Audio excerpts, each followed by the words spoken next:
नाजरीन आदाब, आप देख रहे हैं INN चैनल। मैं हूं शेख अहमद अली। आज की खास बात में हम देखेंगे कई अहम कौमी और बैनुल अक़वामी खबरें। सबसे पहले खबर पूना से। पूना के मुल्शी MIDC इलाके की एक केमिकल फैक्ट्री में आग लगने से 13 खवातीन समेत 17 लोगों की मौत हो गई। यह वाकया शाम करीब 5 बजे का है। हादसे के दौरान फैक्ट्री में 37 मजदूर काम कर रहे थे। इनमें से 20 को महफूज निकाल लिया गया। अभी भी एक मुलाजिम लापता है। बताया जा रहा है कि SVS नामी इस केमिकल फैक्ट्री में क्लोरीन डाइऑक्साइड बनाया जाता था। फैक्ट्री से पुणे नगर निगम यानी पुणे म्यूनिसिपैलिटी को म्यूनिसिपल कॉरपोरेशन को क्लोरीन की सप्लाई की जाती है। हादसे के बाद कंपनी का मालिक भी फरार है। अब तक जुमला 17 लोगों की लाशें बाहर निकाली जा चुकी हैं। अभी भी रेस्क्यू ऑपरेशन जारी है। मरने वालों की पहचान नहीं हो पाई है। लाशों को पूना के ससुन अस्पताल ले जाया गया। फायर ऑफिसर पोर्टफोलियो ने बताया कि मौके पर 8 फायर टेंडर्स पहुंच चुके थी। फैक्ट्री के एक हिस्से को JCB मशीन से गिराकर उसमें भरे धुएं को निकाला गया। मरने वालों में कई ऐसे हैं जिनकी दम घुटने से मौत हुई है। फैक्ट्री में धुआं भरने की वजह से रेस्क्यू ऑपरेशन में दिक्कत आई थी। माना जा रहा है कि धुएं की चपेट में आकर लापता मजदूर फैक्ट्री में ही बेहोश हो गए। इसकी वजह इस वाकये के दौरान वो बाहर नहीं निकल पाए। हालांकि अभी तक आग लगने के वजूहात की वजाहत नहीं हो पाई है, लेकिन माना जा रहा है कि शॉर्ट सर्किट एक बड़ी वजह हो सकती है। मुल्शी के तहसीलदार अभय और police director general Ashok Dhumal भी इस मकाम वाकया पर पहुंचे हुए हैं। वजीर आजम नरेंद्र मोदी ने मरने वालों के अफराद खानदान को 2-2 लाख रुपए और जख्मियों को 50-50 हज़ार रुपए मुआवजा देने का ऐलान किया। वहीं महाराष्ट्र हुकूमत की जानिब से डिप्टी CM अजीत पवार ने मरने वालों के अफराद खानदान को 5-5 लाख रुपए और जख्मियों को 50,000 रुपए मुआवजा देने का ऐलान किया।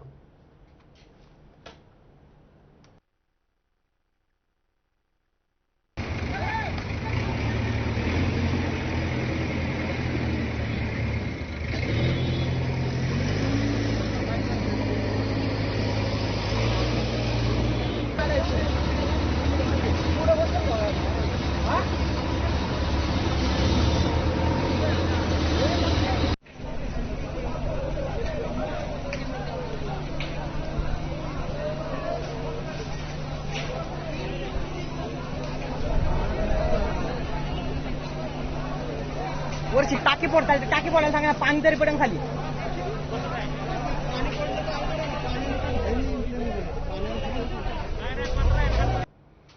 वजीर आजम नरेंद्र मोदी ने पीर के रोज कौम के नाम खिताब किया। 32 मिनट की अपनी तकरीर में उन्होंने 2 बड़े ऐलानात किए।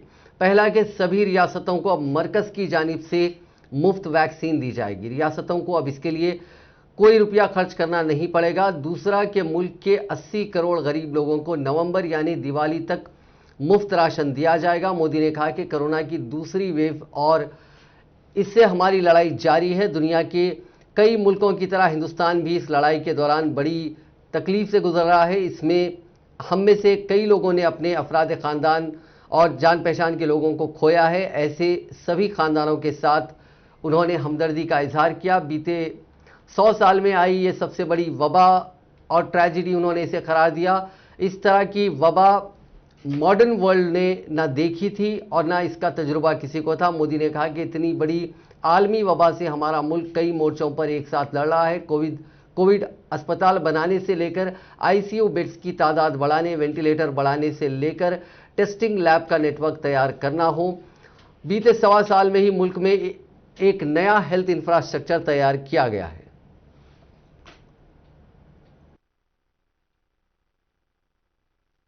निर्णय लिया गया है कि राज्यों के पास वैक्सीनेशन से जुड़ा जो 25% काम था, उसकी जिम्मेदारी भी भारत सरकार उठाएगी। ये व्यवस्था आने वाले 2 सप्ताह में लागू की जाएगी। इन 2 सप्ताह में केंद्र और राज्य सरकारें मिलकर नई गाइडलाइंस के अनुसार आवश्यक तैयारी कर लेगी। संयोग है कि 2 सप्ताह बाद 21 जून को ही अंतर्राष्ट्रीय योग दिवस भी है। 21 जून सोमवार से देश के हर राज्य में 18 वर्ष से ऊपर की उम्र के सभी नागरिकों के लिए भारत सरकार राज्यों को मुफ्त वैक्सीन मुहैया कराएगी। वैक्सीन निर्माताओं से कुल वैक्सीन उत्पादन का 75% हिस्सा भारत सरकार खुद ही खरीदकर राज्य सरकारों को मुफ्त देगी। यानी देश की किसी भी राज्य सरकार को वैक्सीन पर। कांग्रेस के साबिक सदर राहुल गांधी ने पीर के रोज पेट्रोल और डीजल की कीमतों में जारी इजाफे के लिए वजीर आजम नरेंद्र मोदी पर तनकीद करते हुए कहा कि उनके दौरे हुकूमत में टैक्सेस में मुसलसिल इजाफे की लहरें आ रही हैं, जिससे महंगाई उरूज पर है और आम लोगों की जिंदगी मुश्किल हो चुकी है। राहुल गांधी ने ट्वीट किया कि कई रियासतों में अनलॉक का अमल शुरू हो रहा है। पेट्रोल पंप पर बिल की अदायगी के दौरान आपको मोदी हुकूमत के जरिए की गई महंगाई में विकास नजर आएगा। टैक्स वसूली की वबा की लहरें मुसलसिल आती जा रही हैं। वहीं कांग्रेस के महकमे मौसलात के सरबराह रणदीप सिंह सुरजेवाला ने भी टैक्सों में इजाफे पर हुकूमत पर सख्त तनकीद करते हुए ट्वीट किया। उन्होंने कहा कि बड़े पैमाने पर आवाम से लूट की जा रही है।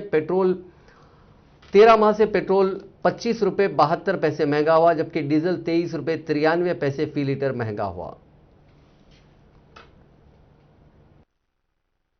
अब तक भारत सरकार हिंदुस्तान में वैक्सीन उत्पादन का 50% खरीदती आई है। अब केवल इतना ही बदलाव आया है कि 50% की बजाय 75% वैक्सीन उत्पादन भारत सरकार खरीदेगी। मोदी जी ने यह अभी भी कर दिया कि 25% वैक्सीन प्राइवेट सेक्टर खरीदेगा। यानी अगर आप नौकरी पेशा व्यक्ति हैं, यानी अगर आप प्राइवेट सेक्टर में काम करने वाले सैलरीड एम्प्लॉय हैं, यानी अगर आप पत्रकार हैं, यानी अगर आप दुकानदार या छोटे व्यवसायी हैं, यानी अगर आप एमएसपी एमएसएमई चलाने वाले हैं या वहां काम करने वाले हैं, यानी अगर आप 30 से 40 करोड़ हिंदुस्तान के मध्यम वर्ग के लोग हैं, तो आपके लिए टीकाकरण आज भी मुफ्त नहीं। उसके लिए आपको प्राइवेट सेक्टर में जाकर भारत बायोटेक के वैक्सीन की 1200 और 1200-2400 रुपया कीमत और 150 रुपया सर्विस चार्ज यानी 2700 रुपया देना पड़ेगा। सीरम इंस्टीट्यूट के वैक्सीन की 800 और 816। कांग्रेस की जनरल सेक्रेटरी प्रियंका गांधी वाड्रा ने कहा कि मोदी हुकूमत कोरोना वबा के दौर में भी आदाद शुमार की बाजीगरी से बाज नहीं आई और कोरोना मुतासरीन से लेकर मरने वालों की तादाद का आदाद शुमार बताने में खेलती रही है। वाड्रा ने पीर के रोज फेसबुक पर अपनी जिम्मेदार कौन अभियान के तहत जारी एक पोस्ट में कहा कि हुकूमत ने शुरू ही से कोरोना वायरस से होने वाली अमवात और कोरोना मुतासरीन की तादाद शरह में दिखाया, लेकिन वो कोरोना के टेस्टिंग के आदाद शुमार की मजमूई तादाद ही बताती रही। उन्होंने कहा कि आज भी हुकूमत वैक्सीनेशन की आदाद शुमार की कुल तादाद बता रही है, ना कि आबादी के तनासुब। इसमें सबसे बड़ी बात यह है कि वो एक बात में वैक्सीनेशन की पहली और दूसरी खुराकें जोड़कर बता रही है और यह आदाद शुमार की बाजीगरी है। कांग्रेस की जनरल सेक्रेटरी ने कहा कि कोरोना की वबा में लोगों ने हुकूमत से अपील की थी कि वह आदाद शुमार में शफाफियत बरतें, क्योंकि इस वबा का फैलाव, वायरस की पोजीशन, कहां सील करना है, कहां जांच में इजाफा करना है, हुकूमत ने इस पर अमल दरामद नहीं किया। अब नजर डालते हैं कोरोना के आंकड़ों पर। दुनिया में पिछले 24 घंटों में 3,26,239 लोगों की कोरोना रिपोर्ट पॉजिटिव आई है। इस दौरान 7,666 लोगों की इन्फेक्शन की वजह से मौत हुई है। सबसे ज्यादा मामले हिंदुस्तान में ही सामने आए हैं। दुनिया में अब तक 17 करोड़ 40 लाख से ज्यादा लोग कोरोना वायरस से मुतासिर हो चुके हैं। इनमें से 37,43,000 से ज्यादा लोगों की मौत हुई है, जबकि 15 करोड़ 73 लाख लोगों ने कोरोना को मात दी है। फिलहाल 1 करोड़ 32 लाख लोगों का इलाज चल रहा है। कोरोना की शुरुआत को लेकर दुनिया के निशाने पर आए चीन के वुहान शहर के बारे में एक और दावा किया जा रहा है। कहा गया है कि वुहान की लैब में जेनेटिक इंजीनियरिंग की मदद से 1000 से ज्यादा जानवरों के जीन्स बदले गए। इन जानवरों में बंदर और खरगोश भी शामिल हैं। वुहान से ही पूरी दुनिया में कोरोना वायरस फैला था। चीन में लंबे वक्त तक रहे ब्रिटिश रिपोर्टर जैस्पर बेकर ने चीनी मीडिया में पब्लिश कई रिपोर्ट्स के हवाले से एक रिपोर्ट जारी की है। ये रिपोर्ट मकामी अखबारों ने काफ़ी अहमियत से पब्लिश की है। इसमें कहा गया है कि चीन की लेबोरेटरी में जानवरों को वायरस के इंजेक्शन लगाए गए ताकि उनके जीन्स बदले जाएं। साइंटिस्ट ने यह अंदेशा जाहिर किया है कि इंजेक्शन में इस्तेमाल की गई मटेरियल जो कंपोनेंट्स है उसकी वजह से कोरोना वायरस की पैदावार हुई। बताया जाता है कि चीन अपनी लेबोरेटरियों में ऐसे एक्सपेरिमेंट्स भी करा रहा है जो दीगर मुल्कों में बैन है। यहाँ तक कि वो इंसानों पर भी ऐसे टेस्ट कर रहा है, जबकि कई मुल्कों में ऐसे एक्सपेरिमेंट्स इमोरल माने जाते हैं, यानी गैर अखलाकी माने जाते हैं। चीन ये दिखाने की कोशिश करता है कि वुहान या दीगर मकामात में लेबोरेटरीज जानवरों की हिफाजत पर रिसर्च के लिए बनाई गई है, लेकिन यहाँ जिंदा जानवरों पर काफ़ी एक्सपेरिमेंट्स किए जा रहे हैं। इसमें उनकी हिफाजत का ध्यान नहीं रखा जा रहा है। यहाँ देखा गया है कि टेस्ट ट्यूब में रखे गए जो बीमार जो जानवर होते हैं उनको देखकर बंदर भागने, काटने और खरोचने लगते हैं। चीनी साइंटिस्ट ने वुहान लैब के बारे में कई आर्टिकल्स लिखे हैं। इसमें एक का टाइटल था कोरोना की इम्कानी पैदावार। इसमें कहा गया कि Wuhan centre for disease control and prevention ने अपने लैब में बीमार जानवर रखे हैं। इनमें करीब 605 चमगादड़ हैं। ये चमगादड़ साइंटिस्टों पर भी हमला करते हैं। कुछ चीनी साइंटिस्ट या एक्सपर्ट्स का कहना है कि वुहान की वायरोलॉजिस्ट शी झेंगली ने एक गुफाओं का कुछ दौरा किया था। वो वहां चमगादड़ों पर स्टडी कर रही थी। चीन में झेंगली बैट वुमन नाम से जानी जाती है। इम्कान है कि झेंगली ने ही लैब में कोरोना वायरस बनाया हो। झेंगली ने कई चूहों को वायरस का इंजेक्शन लगाया था। रिपोर्ट के मुताबिक चीन की ज्यादातर खतरनाक लैब्स में निगरानी पीपल्स लिबरेशन आर्मी कर रही है। फौज दो बातों पर निगरानी रख रही है। पहला, जीन्स में ऐसा बदलाव जिससे बेहतर फौजी तैयार हो सके, और दूसरा, ऐसे जीन्स की तलाश करें या फिर ऐसे कंपोनेंट्स की तलाश करें जिनका जीन एक बायोलॉजिकल वेपन के तौर पर इस्तेमाल किया जा सके। अमेरिका में वबा का कहर होने के बाद बहुत कम बच्चों को अस्पताल में भर्ती करने की नौबत आई है, लेकिन जिन बच्चों को भर्ती किया गया उनमें से लगभग 1/3 को आईसीयू में रखना पड़ा था। 5% को वेंटिलेटर की जरूरत पड़ी थी। यह जानकारी अमेरिका की एक एजेंसी ने दी है। एजेंसी के डायरेक्टर डॉक्टर रोशेले वॉलेंस्की कहते हैं कि ये बच्चों को कोरोना वायरस की वैक्सीन लगाने की अहमियत को दिखाता है। वबा से निपटने का तरीका वैक्सीनेशन ही है। सीडीसी की रिपोर्ट इन दावों को भी गलत बताती है कि बच्चों के लिए कोविड-19 से इन्फ्लुएंजा ज्यादा खतरनाक है। ये दलील स्कूल खोलने और बच्चों के लिए कोरोना वायरस की वैक्सीन पर सवाल उठाने के हक में दी जाती है। अमेरिका में पिछले 3 सालों में इन्फ्लुएंजा से बीमार बच्चों के मुकाबले कोविड-19 से भर्ती होने वाले बच्चों की तादाद 3 गुना ज्यादा रही है। अमेरिकन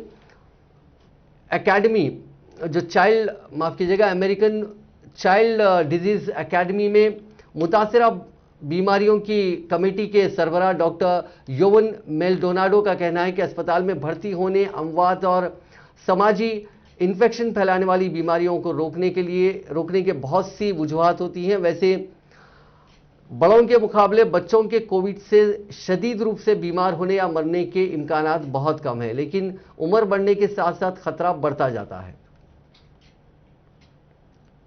हिंदुस्तान में पिछले 24 घंटों में कोरोना के 1,01,159 मामले सामने आए। यह आंकड़ा पिछले 62 दिनों में सबसे कम है। इससे पहले 5 अप्रैल को 96,563 लोगों की कोरोना रिपोर्ट पॉजिटिव आई थी। पिछले 24 घंटों में कोरोना वबा की वजह से 2,444 लोगों की मौत हुई। मुल्क में करीब 45 दिन बाद रोजाना अमवात का आंकड़ा 2,500 से नीचे आया। इससे पहले 22 अप्रैल को 2,257 लोगों की मौत हुई थी। राहत की बात यह भी रही कि बीते दिन 1,73,831 लोगों ने कोरोना को मात दी। इस तरह एक्टिव केसेस यानी इलाज करा रहे मरीजों की तादाद में 75,151 की कमी रिकॉर्ड की गई। मरकजी वजारत सेहत ने कोरोना के इलाज की गाइडलाइंस में बदलाव किया है। इसके मुताबिक जिन मरीजों में कोरोना के अलामात नजर नहीं आते या हल्के अलामात हैं उन्हें किसी तरह की दवाइयां लेने की ज़रूरत नहीं है। हालांकि दूसरी बीमारियों की जो दवाएं चल रही हैं उन्हें जारी रखना चाहिए। ऐसे मरीजों को टेली कंसल्टेशन लेना चाहिए, अच्छी डाइट लेनी चाहिए और मास्क, सोशल डिस्टेंसिंग जैसी ज़रूरी क़वायद पर अमल करना चाहिए। Director general of health services यानी DGHS ने नए गाइडलाइंस के तहत एसिम्टोमेटिक मरीजों के इलाज में इस्तेमाल की जा रही सभी दवाओं को लिस्ट से हटा दिया है। इनमें बुखार और सर्दी खांसी की दवाएं भी शामिल हैं। गाइडलाइंस में कहा गया है कि ऐसे मुतासरीन को दूसरे टेस्ट करवाने की जरूरत भी नहीं है। इससे पहले 27 मई को गाइडलाइंस जारी की गई थी, जिसमें हल्के अलामात वाले मरीजों पर हाइड्रोक्सीक्लोरोक्विन और दीगर मल्टीविटामिन के इस्तेमाल की मनाही की गई थी। इसके अलावा एसिम्टोमेटिक मरीजों को सीटी स्कैन जैसे गैर जरूरी टेस्ट लिखने से भी मना किया गया था। कोरोना पर यह है कि ICMR की गाइडलाइंस के मुताबिक कोविड से ठीक होने के बाद अपना ब्लड प्रेशर लेवल लोग चेक करते रहें और उसे कंट्रोल में रखें। डॉक्टर की सलाह के बाद ही स्टीरॉइड्स का इस्तेमाल करें। एंटीबायोटिक और एंटी फंगल दवाओं का इस्तेमाल कैसे करें, इस पर डॉक्टर की सलाह लें। ऑक्सीजन ले रहे हैं तो ह्यूमिडिफायर में साफ पानी का ही इस्तेमाल करें। हाइपरग्लाइसेमिया को कंट्रोल में रखें। इम्यूनिटी बूस्टर दवाओं को बंद कर दें। एंटी फंगल प्रोफिलैक्सिस की जरूरत ना हो तो इसे ना लें। इसके इलाज के लिए अपने जिस्म को हाइड्रेट रखें, पानी की कमी ना होने दें। कोरोना बहरान के दौरान जहां वबा से मुतासिर हो जाने के इम्कानी खौफ से लोग अपनों को अपने से दूर कर रहे हैं और रिश्ते फीके पड़ते नजर आ रहे हैं, वहीं ऐसे में कई लोग दूसरों की मदद के लिए आगे आ रहे हैं। ऐसे ही दर्दमंद दिल रखने वाले अफराद की फेरिस्त में हैदराबाद से ताल्लुक रखने वाले तरुण शामिल हैं, जो कोरोना से परेशान लोगों की मदद कर रहे हैं। उनकी इस खिदमत को देखते हुए डेटॉल कंपनी ने अपने हैंड वॉश प्रोडक्ट पर उस नौजवान की तस्वीर प्रिंट करवाई है। आपको यह जानकर हैरत होगी कि यह काम करने वाला नौजवान अमेरिका में बरसा बरस तक सॉफ्टवेयर इंजीनियर की हैसियत से खिदमत अंजाम दे चुका है। हैदराबाद से ताल्लुक रखने वाला तरुण आला तालीम के लिए अमेरिका गया हुआ था। तालीम मुकम्मिल करने के बाद उसे वहां की एक सॉफ्टवेयर कंपनी में मुलाजिमत हासिल हो गई। वो वहां तकरीबन 8 साल तक मुकीम रहा। इस दौरान गुज़िश्ता साल उसकी मां की तबीयत खराब हुई, जिसकी वजह से वो वतन वापस लौट आया। वो मां की देखभाल करते हुए यहां रहने लगा। कोरोना की दूसरी लहर की शिद्दत को देखते हुए उसने वापसी का इरादा तर्क कर दिया। इस दौरान उसने टीवी और सोशल मीडिया पर लोगों की परेशानियों और मसाइल को देखा और वो तड़प उठा। उसे ये लगा कि एक ऐसे वक्त जब लोग परेशान हैं, उसका दिल काम में नहीं लग रहा था। उसने पूरा वक्त कंप्यूटर के सामने बैठकर काम करने के बजाय लोगों की मदद करने का फैसला किया और इसके लिए अमेरिका में रहने वाले अपने दोस्तों से राब्ता कायम करते हुए उनसे दिल की बात की और उनसे मदद तलब की। एक तंजीम के ताउन से उसने सेकेंड हैंड ओमनी वैन खरीदी और उसे एम्बुलेंस में तब्दील कर दिया। इस एम्बुलेंस में ऑक्सीजन के साथ साथ दीगर इब्तदाई तिब्बी इमदाद का सारा सामान लगाया। हैदराबाद और उसके मज़ाफ़ात से किसी की भी जानिब से फ़ोन करने पर वो उन तक पहुंचता है और उन्हें हॉस्पिटल या आइसोलेशन सेंटर पहुंचाता है। उतना ही नहीं, वो उनके लिए दवाई के पैसे भी देता है। मारूफ साबुन की कंपनी डेटॉल ने हाल ही में उसकी खिदमत की सताइश करते हुए अपनी कंपनी के हैंड वॉश पर उसकी तस्वीर प्रिंट करवाई है। जब तरुण से इस खिदमत के बारे में पूछा गया तो उसने बताया कि वो दूसरों की मदद ये सोचकर कर रहा है कि उसकी खिदमत को देखते हुए ऊपर वाला उसकी मां की सेहत बेहतर कर देगा और उसका भला होगा। वो सुबह 5 बजे से 10 बजे तक लोगों की खिदमत करता है और उसके बाद वो अपना काम करता है। इसके बाद शाम 8 बजे से रात 12 बजे तक दोबारा लोगों की खिदमत करता है। उसने बताया कि जब कोरोना से मुतासिर लोगों की मदद करता है तो उसके घर वाले भी इम्कानी खौफ से परेशान हो जाते हैं, लेकिन उसका कहना है कि उसने वैक्सीन ली है और पूरी एहतियात तदाबीर के साथ वो उनकी मदद कर रहा है।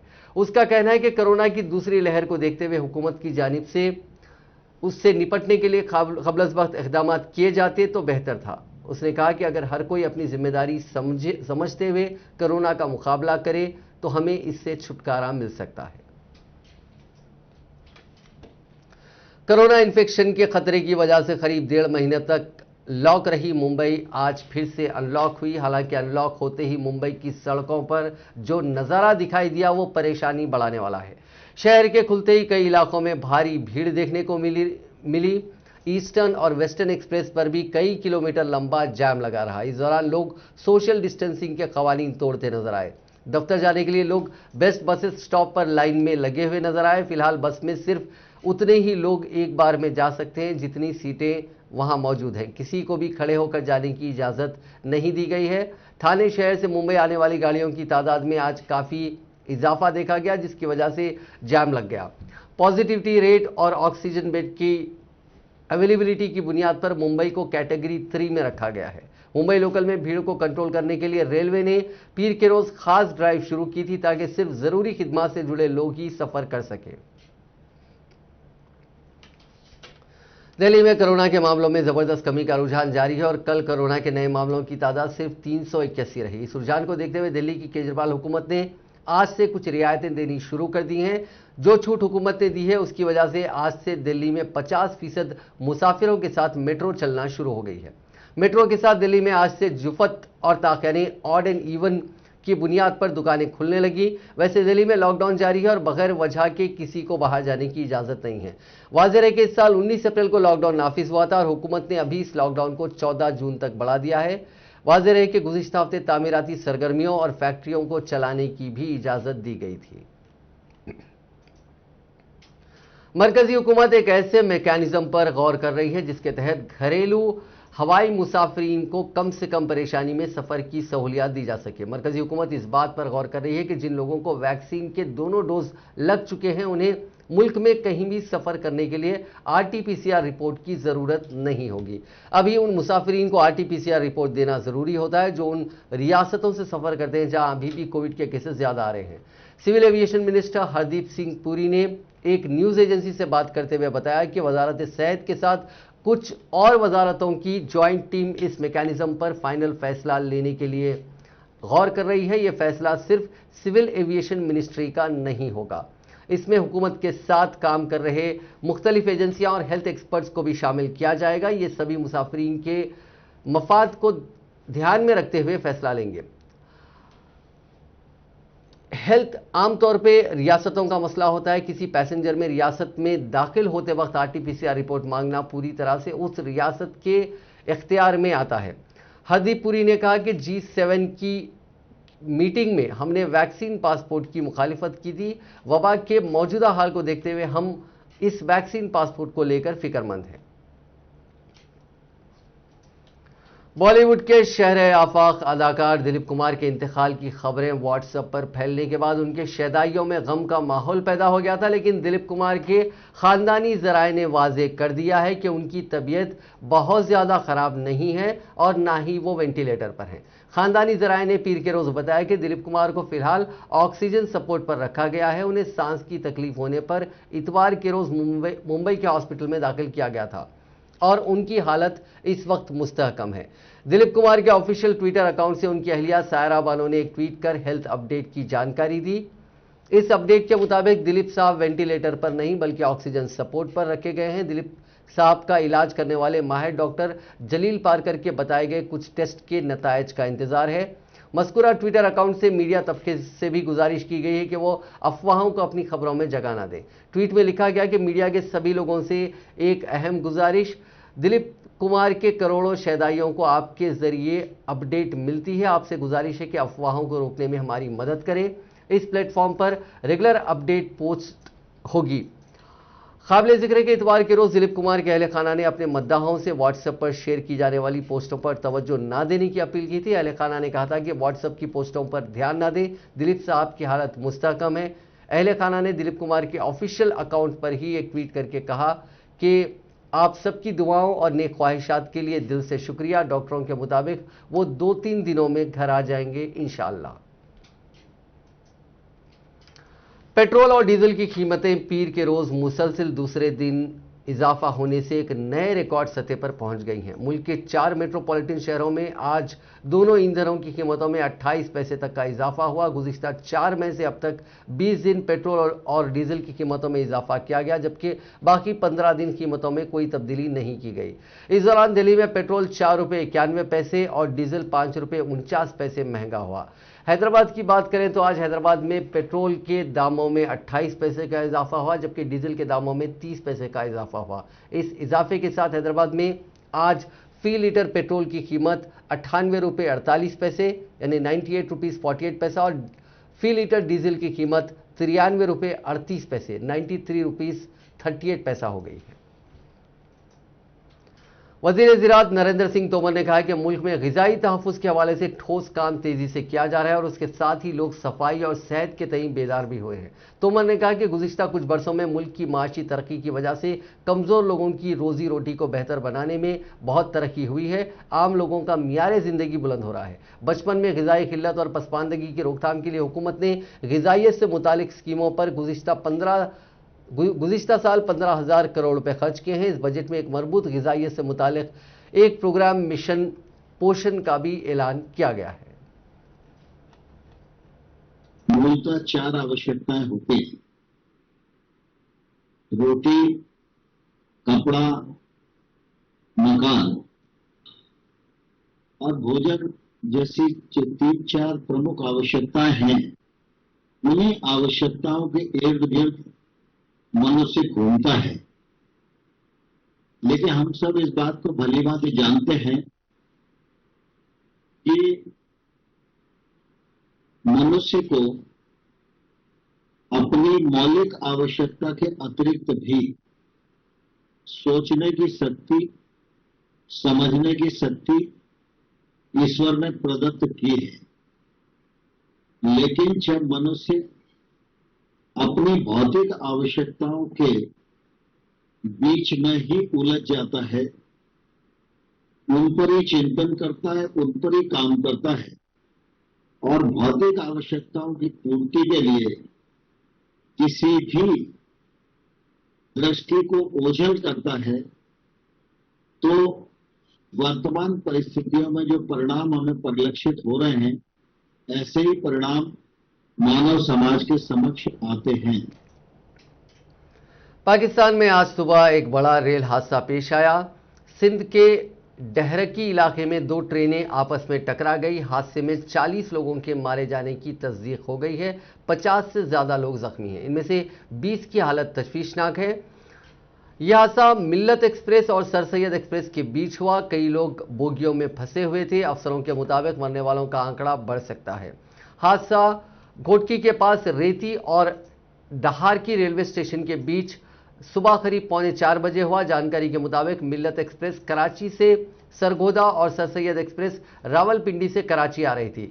पाकिस्तानी मीडिया के मुताबिक मिल्लत एक्सप्रेस की बोगियां अनकंट्रोल होकर दूसरे ट्रैक पर जा गिरी। इससे सामने आ रही सर सैयद एक्सप्रेस उससे टकरा गई। इस वजह से बोगियों को काफी नुकसान पहुंचा। हादसे के बाद 4 घंटे तक ऑफिसर मौके पर नहीं पहुंचे। देर से पहुंची रेस्क्यू टीम ने बचाव का काम शुरू किया। अभी भी कई मुसाफिर डैमेज हो चुकी बोगियों में फंसे हुए हैं।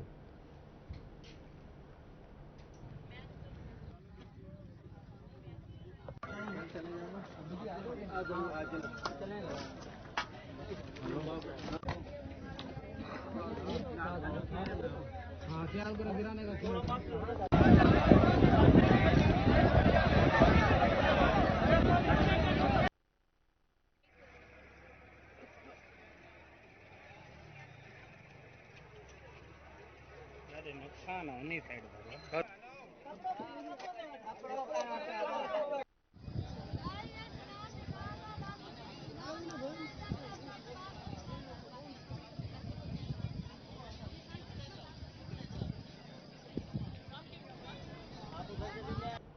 हंगरी में चीन की फुदान यूनिवर्सिटी का कैंपस खोले जाने की मुखालिफत शुरू हो चुकी है। लोगों का इल्जाम है कि हंगरी हुकूमत ने चीन के दबाव में आकर राजधानी बुडापेस्ट में इस कैंपस को खोले जाने को मंजूरी दी है। मुखालिफत करने वालों का इल्जाम है कि अगर चीनी यूनिवर्सिटी का कैंपस मुल्क में खुलेगा तो इससे कम्युनिस्ट आइडियोलॉजी को बढ़ावा मिलेगा और कम्युनिस्ट हावी हो जाएंगे। 1 महीने में यह दूसरा मौका है जब चीन को यूरोप में मुखालिफत का सामना करना पड़ा है। इससे पहले लिथुआनिया ने चीन के 17+1 तंजीम से अलग होने का फैसला किया था। लिथुआनिया ने बाकी मुल्कों से भी ऐसा करने की अपील की थी। नाजरीन, आज की खास बात में बस इतना ही। आपसे कल मुलाकात होगी नई खबरों के साथ, नए एनालिसिस के साथ। फिलहाल दीजिए इजाजत। खुदा हाफिज।